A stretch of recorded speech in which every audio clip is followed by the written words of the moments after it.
Sebuah truk milik perusahaan pengumpul sampah hampir terbakar lantaran limbah dari perangkat elektronik yang dibuang bersamaan dengan sampah lainnya.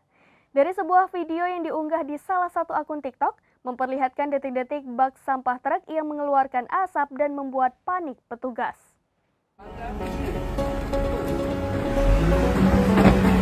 Janganlah buang-buang sini dah sampah.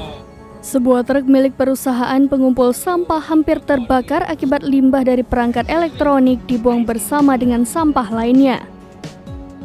Dalam unggahan video di akun TikTok milik @muhammad_redzwan88, terekam video detik-detik bak sampah truk yang mengeluarkan asap dan membuat panik petugas. Asap tersebut ditemukan selesai petugas sampah mengambil limbah dari sebuah perumahan di Petaling, Malaysia. Melansir kosmo.com.my, petugas sampah yang mengetahui situasi itu segera meminta rekan-rekannya untuk mengeluarkan sampah yang terbakar tersebut.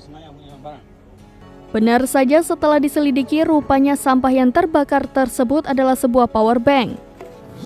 Dalam keterangan video, pengunggah mengingatkan masyarakat agar memilah terlebih dahulu sampah yang akan dibuang. Petugas sampah juga melarang keras mencontoh hal semacam itu karena bisa sangat membahayakan keselamatan mereka. Tampak seseorang membantu memercikan air ke sampah, sementara orang lainnya mengeluarkan power bank tersebut.